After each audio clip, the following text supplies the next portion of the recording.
Hello listeners, I'm your speaker Casey and welcome to this deep dive look into another Hollywood celebrity that has been in the news after the last few years for accusations and allegations of cult-like activity, grooming and physically abusing fans. I've compiled a look at various sources who have covered this and put together a timeline of events that may help us to distinguish fact from media fiction. And now on to the show. Ezra Miller was born September 30th, 1992 in New Jersey, USA to parents, dance mother Marta Miller and book publisher father Robert S. Miller. They have two older sisters, Saya and Caitlin, and always had an interest in the performing arts. At age 6, Miller began training in the art of opera singing in order to overcome a speech impediment as reported by the Daily Beast in 2012. Written in the article where Miller is interviewed, it reads, "Born with a debilitating stutter, they were inspired by their kindergarten teacher to enroll in opera training at her conservatory at the age of 6. After a year, their stutter was completely gone. Quote, I had been doing speech therapy, and it had been making me more aware of the stutter, which actually made it worse," Miller says. "It was a breath-line stutter, so I wasn't breathing in enough to complete a word. And opera training is all about the control and manipulation of the breath." They would then go on to appear in various operas as reported by the New York Magazine in an article titled We Need to Talk About Ezra, which reads, At 8, Miller performed in White Raven, a Philip Glass collaboration with Robert Wilson about Portuguese explorer Vasco da Gama at Lincoln Center. As part of it, Miller was hoisted, quote, 300 feet in the air, actually more like 40, to the ceiling of the New York State Theater. There, Miller says, quote, I conducted the orchestra with one grand sweeping gesture. I brought up the sun. It was the most profound ego boost that an 8-year-old could possibly receive. Miller then joined the Metropolitan Opera Children's Chorus before being washed up when puberty kicked in, so they turned to acting. Miller attended a prestigious private institution for their education called the Hudson School in Hoboken, New Jersey, and began diving into TV and film. At the age of 14, Miller appeared in their first film titled After School, about a student at a boarding school who records the death of twin sisters dying of an overdose, with depictions of the character also masturbating to extreme online snuff pornography of girls getting strangled. 2 years later, at the age of 16, Miller dropped out of school as a junior and would soon be cast for the role of Kevin in a film titled We Need to Talk About Kevin, a movie about a mother who struggles to love her own strange child who goes on to commit a mass school shooting with a bow and arrow. In May 2011, the film was released with Miller starring alongside Tilda Swinton and John C. Reilly, receiving stellar reviews and a 7.5 out of 10 rating on IMDb. Miller spoke with New York Magazine about the film, stating, quote, In moments where my mind would escape Kevin's, I had this gathering appreciation for everything that my mother did right. But to bring back to the forefront of my brain this loving, empathetic relationship with my mother would have been extremely detrimental to either me or the film, so it was really essential that she, keep fair distance. She sat beside Miller during Kevin's debut at a film festival to see a killer with her child's face. Miller says, quote, I've never heard her cry like that, like audibly sobbing and shaking. According to The Hollywood Reporter, Miller kept the bow and arrow from the set. The following year, Miller would land their breakout role in a film titled The Perks of Being a Wallflower, a film adaptation of a book of the same name directed by the book's author Stephen Chbosky. In this movie, Miller appeared alongside Emma Watson and Logan Lerman, a coming-of-age movie focused on 3 good friends with great chemistry who go on a bonding trip. During the filming of this movie is when Miller first lands themselves in trouble with the law, as far as my research could tell. ContactMusic.com reported in July of 2011, quote, the Californication actor, who is currently filming The Perks of Being a Wallflower alongside Emma Watson, was stopped by traffic cops in New Jersey and was allegedly holding brown vegetable material. Miller was booked for drug possession, but the charges have been dropped by a judge, according to TMZ.com. Miller was instead hit with 2 citations for disorderly conduct, which carries a penalty of $600. Miller spoke about this incident with the New York Magazine. The article says, quote, pot was strewn about, covering me like a quilt, says Miller, who got off any charges thanks to a kindly magistrate. who gave Miller 2 counts of disorderly conduct and, quote, a lengthy lecture regarding my influence on the young extras of our film, one of whom he later revealed was his daughter. In November of 2011, Miller took part in an Occupy Wall Street protest and was found by Metro, who stated, quote, we found the 19-year-old chanting along the corner of Zuccotti Park at Trinity Place and Liberty Street. Interestingly enough, Miller's activism would play a part in some of their more questionable activity later on. After starring as openly gay character Patrick in The Perks of Being a Wallflower, Miller would soon come out as queer to Out magazine, stating, quote, I'm queer, they say simply. I have a lot of really wonderful friends who are very different sexes and genders, and I'm very much in love with no one in particular. I've been trying to figure out relationships, you know. I don't know if it's responsible for kids of my age to be so aggressively pursuing monogamous binds, because I don't think we're ready for them. The romanticism within our culture dictates that that's what you're supposed to be looking for. Then when we find what we think is love, even if it is love, we do not yet have the tools. I do feel that it's possible to be, at this age, unintentionally hurtful just by being irresponsible. Which is fine, I'm super down with being irresponsible. I'm just trying to make sure my lack of responsibility no longer hurts people. That's where I'm at in the boyfriend, girlfriend, Z-friend type of question. End quote. And would continue their activism a few months following this article when they were invited by Greenpeace to trek to the North Pole to plant a flag for the future on the seabed several miles below the surface. According to looktothestars.org, 20-year-old Miller said the Arctic is melting in front of us, and right now companies are going up there to drill for more oil. It's time to create a new story. Millions of us have joined a new movement at SaveTheArctic.org to draw a line in the ice and say this stops here. Miller trained ahead of the event and was joined by 3 other young people to complete this mission. A year following the Greenpeace announcement, Warner Brothers cast Ezra Miller to play The Flash, announced by The Hollywood Reporter on October 15, 2014. And Miller would be a part of the DC Universe, film and TV shows that were planned alongside the growing success of the Marvel Cinematic Universe. In 2015, Miller's band Sons of an Illustrious Father released their first official EP titled Sons. Miller's band consists of 3 members, including bandmates Leela Larson and Josh Albin.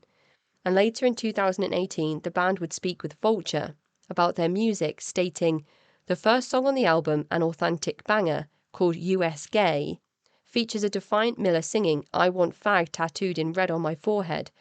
The sort of line that's all the more bracing when you hear it come from a Hollywood superhero. It's an emotional rollercoaster of a song, says Larson, who wrote it as a response to the Pulse nightclub massacre. Partly it's about addressing the actual sense of physical precarity I feel as a queer woman. I don't often feel very safe, and there have been some scary situations where I've very realistically been threatened because of my gender presentation and sexual identity. We've been in some of those situations together, where my friends have stood between me and a violent aggressor, Miller says, recalling a night when a man chased Miller's bandmates outside their concert venue until Larson turned the tables. It was a really moving moment in my life, says Miller. I wanted so badly for everyone to be out of danger, but Lila turned around and put her finger in this guy's chest and said, stop. And he did. It was really, really powerful.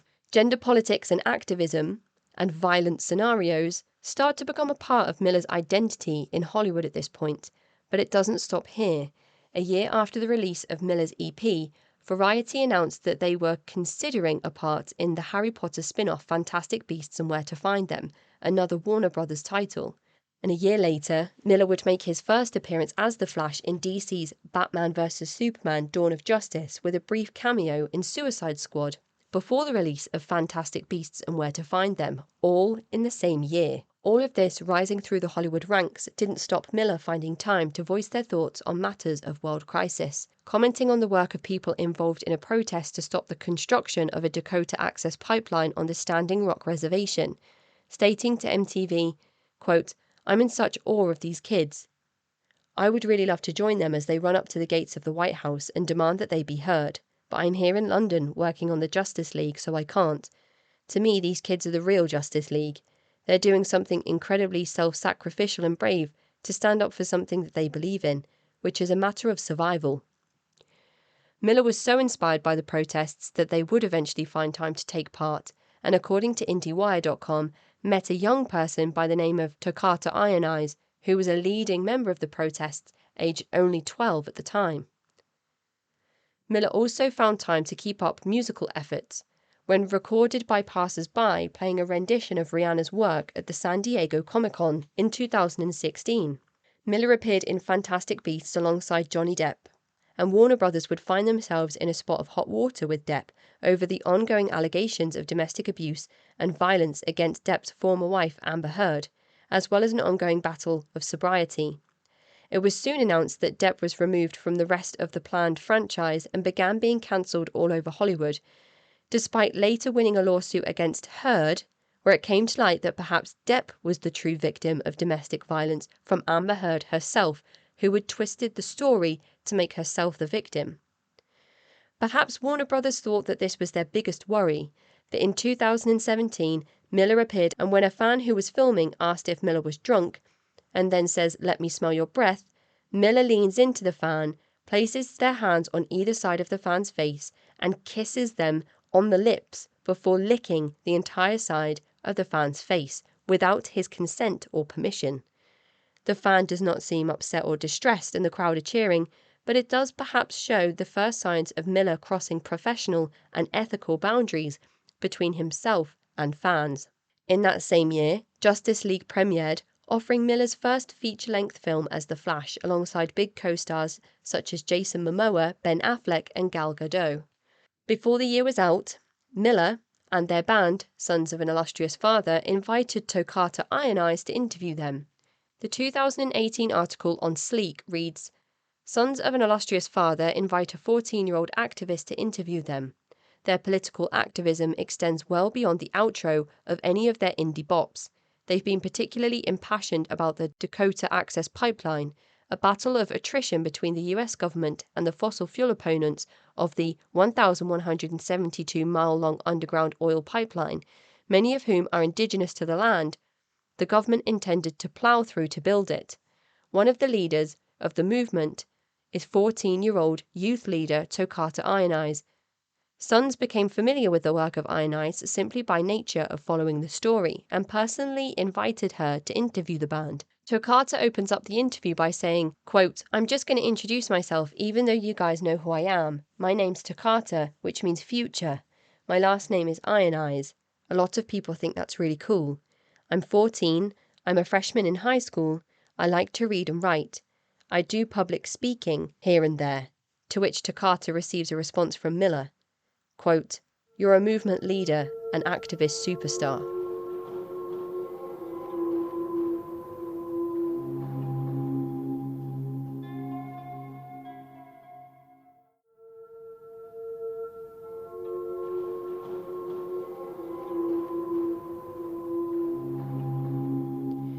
On July 21, 2008, EW.com reported that Miller took to the stage to participate in a Fantastic Beasts panel cosplaying as Toadette, with a big pink mushroom headpiece to boot. The beginning of Miller's more eccentric and gender-fluid public image and media appearances, which added to Miller's allure and identity as a gay icon within Hollywood, until accusations began building up.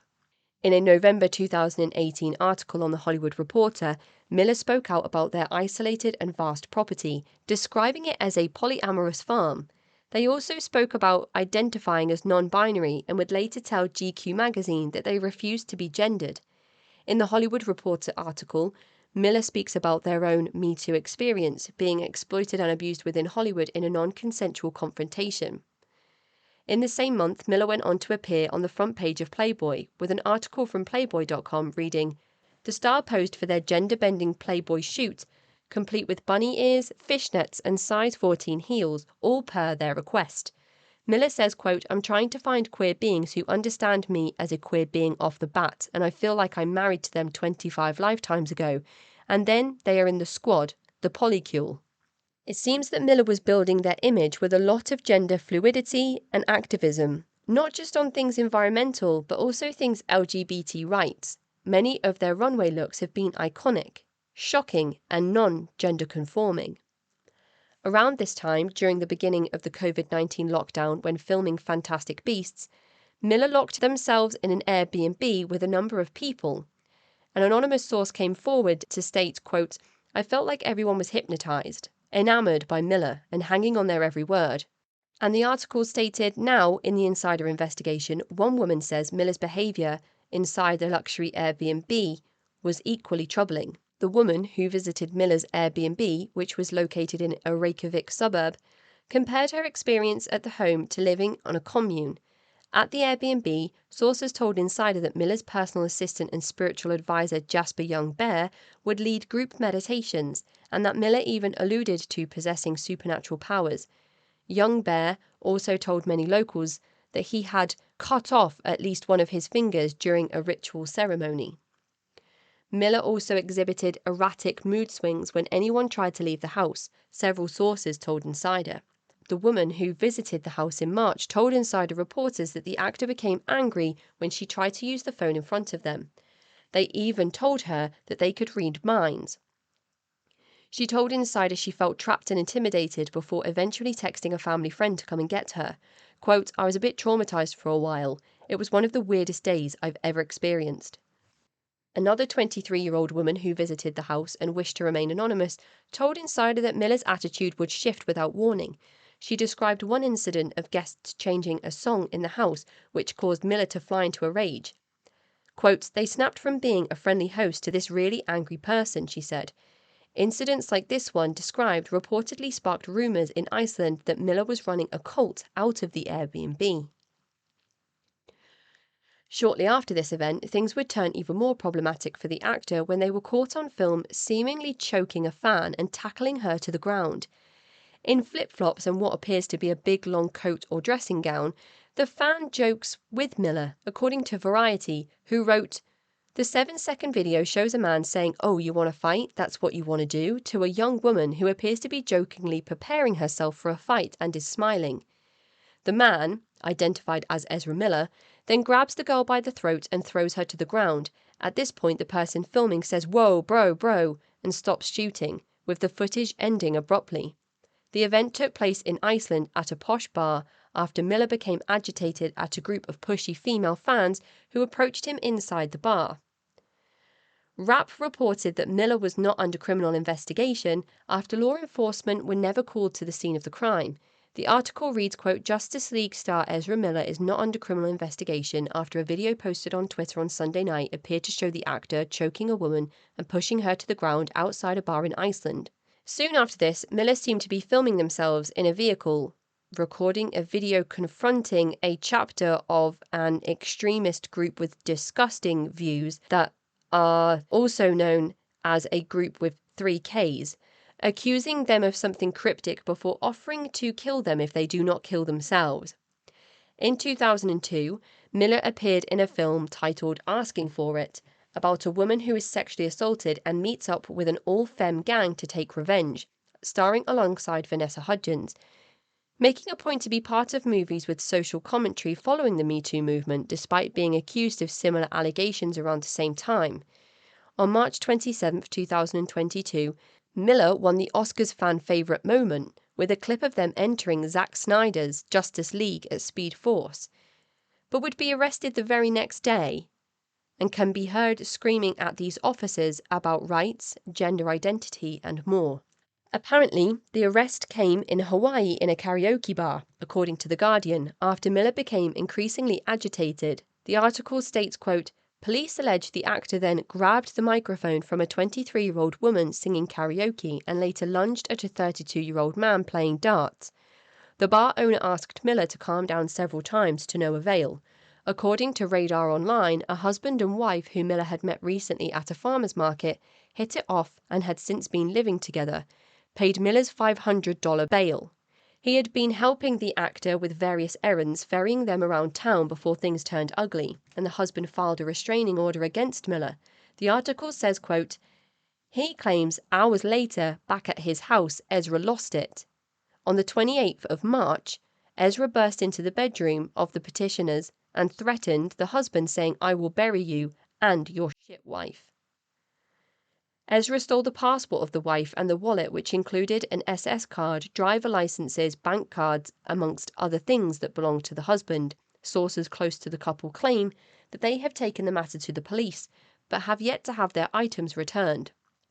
Vulture later reported that the restraining order was dropped and the case was taken no further. But following these allegations, DC and Warner Brothers went on to hold an emergency meeting regarding Miller's future in both movie franchises, as both The Flash and Credence Barebone in Fantastic Beasts, according to information on RollingStone.org.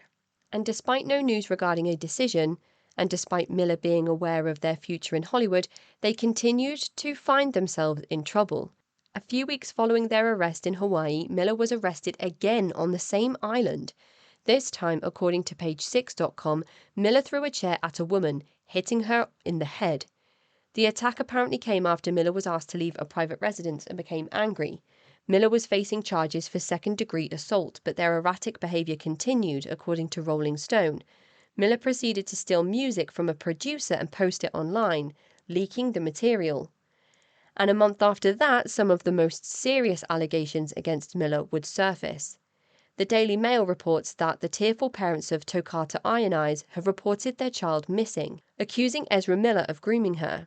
They mentioned that Miller tried to climb into bed with her when she was 14 during a trip to London that Miller had paid for. Perhaps this was the visit their child made to interview the band, Miller included. The article goes on to detail that Miller supposedly plied their daughter with LSD, booze, weed, and that the parents do not know where their child currently is. They say she's been missing since May 29th, last seen with Miller, when the parents had finally tracked the couple down and confronted them before they jumped in a taxi and sped off. Apparently, Toccata Ionise then took to social media to call her parents abusive, and that Miller is the only one to understand her gender identity and needs as an individual, and that Miller has been nothing but a friend to her. The video was soon removed and Miller's Instagram disappeared altogether. According to TMZ, the parents took to the courts to get legal protection for their child, stating the parents say they flew to Miller's Vermont home in January to get their daughter and discovered she didn't have her driver's license, car keys, bank card, and other items needed to navigate life independently. They say they also found bruises on Toccata's body, which they allege Ezra Miller caused. A statement made by Toccata details that Miller was the only one to support them, and quote, "I dropped out of Bard 5 months ago. My friend and comrade William passed shortly thereafter. My mind was incredibly impacted and I've needed space and time for the processing of grief. My comrade Ezra Miller, for the entirety of the aforementioned era, has only provided loving support and invaluable protection throughout this period of loss," end quote. Despite both sides of the story being pictured here, even without Miller's own defense, another alleged victim spoke out with the Daily Beast in an article titled 12-Year-Old Granted Order of Protection Against Miller, and goes on to state, on the evening of February the 2nd, the trio contend that Miller was present at the downstairs neighbor's home in Greenfield, which is located about 40 miles from the actor's ranch in Stamford, Vermont. That neighbor is in a band with Whitney Suiters, a musician who is a close friend of Miller's. Miller was wearing a bulletproof vest, and I had no idea until later that they were armed, recalls the visiting neighbor. Tensions began brewing when the mother says she mentioned doing some traveling recently with her tribe of people, leading Miller to snap at her and accuse her of cultural appropriation. Then a conversation about board games allegedly went sideways when, after Miller claimed that the board game Parcheesi had Rastafarian roots, the visiting neighbor, who is half black, questioned Miller as to which sect of Rastafari movement it originated from. At this point, Ezra explodes and started screaming directly into my face, the visiting neighbor tells me. They said, "You don't even know what the fuck you're talking about. What did you say to me? What did you just say to me?" I was caught very off guard, the visiting neighbor continues. Then they opened up their jacket. They had this big, Sherpa jacket, and they opened up one side of their jacket. You could see a gun. And they said, "Talking like that could get you into a really serious situation."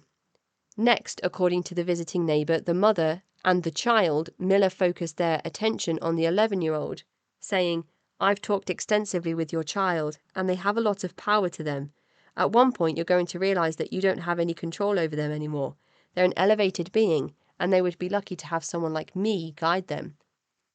They say Miller proceeded to turn to the mother, who dresses goth, and accused her of being a witch and a vampire, repeatedly yelling at her, "Do you want to drink my blood, do you?" Miller then came back to the child and allegedly began pestering them with compliments, at one point moving their chair closer to them, requesting that they add the actor on Instagram and telling the child to pursue fashion. They automatically were just weirdly drawn to me and kept talking about how they love my outfit and my style, and kept going on about how great it was, the child remembers. It was really uncomfortable. I was really nervous. I was scared to be around them after they'd yelled at my mother and she was crying. The mother and visiting neighbour both believe that Miller may have been under the influence due to their dilated pupils and erratic behaviour. Miller apologised for the outbursts only to return to pester the family on a number of occasions, including in late April and May, and on June the 4th dressed as a cowboy. In April, both the mother and child maintained that Miller made the child uncomfortable by hugging them and pressing their body closely against them. During the visit in June, the child expressed their interest in horses, and Miller said that they would acquire several horses so that the child could help them care for the herd on their Vermont farm, which also struck them as inappropriate. And there was even a TikTok creator named Maya Solange who took to the internet to call out Miller and their abuses against Solange, stating, quote, "You took everything from me, Ezra Miller. You're not a good human, and I can finally say without being terrified, abuser." The video currently sits at 3 million views. According to dailydot.com, the pair were intimate in the past, with Miller being abusive. And things only escalated from here when Miller was accused of imprisoning a 25-year-old on his Vermont farm along with her 3 children, all aged between 1 and 5. According to The Guardian, the father of 3 children is concerned for the children's safety as their mother is residing with Miller on his 96-acre Vermont farm property. The article states that there are tons of unattended firearms, with pot being grown on the property and heavily smoked without much care for ventilation. The Guardian writes, Rolling Stone says sources have reported unattended guns lying around the home, with one recalling an instance in which a 1-year-old child allegedly picked up a bullet and put it in her mouth. Video footage seen by Rolling Stone apparently shows at least 8 assault weapons and handguns lying around the living room, as well as rifles, with some weapons propped up next to piles of stuffed animals, and ends by saying that Miller had apparently flown the family off of the farm to a property in Hawaii without the father's knowledge or consent. Just last month, Miller appeared in court in Vermont to plead not guilty to felony burglary and larceny charges. If found guilty, they face up to 26 years in prison, according to Vanity Fair. The article details that Miller is accused of stealing bottles of alcohol from an unoccupied Stamford, Vermont residence back in May. According to Deadline, following an investigation, Vermont State Police found probable cause to charge Miller with felony burglary in an unoccupied dwelling. Vanity Fair's Julie Miller has written that she was told by Miller's representative of the incident that the actor, quote, was cooking with their mother, needed rice wine, and grabbed that and another bottle of wine from the home of a close childhood friend. The rep says Miller did not realize that the friend didn't want to be friends anymore, end quote. Vulture.com released an article stating Miller agreed no contact with the neighbors alongside a not guilty plea. Recently, a biopic of the life of artist Salvador Dali was released, with Ben Kingsley playing the famous but controversial figure, with Miller playing a young Dali. According to some sources, Miller has been removed from the credits but can still be seen on the IMDb cast lineup. Miller took to the media recently, officially breaking their silence on the string of scandals and allegations, recorded footage from fans and police body cameras, of uploads on their own social media. In an article for The Guardian, stating, actor Ezra Miller has broken their silence amid a growing list of legal issues and allegations of erratic behavior, saying they are seeking treatment for complex mental health issues. In a statement provided by a representative of the actor to Variety on Tuesday, the 29-year-old non-binary actor apologized for any alarm they may have caused.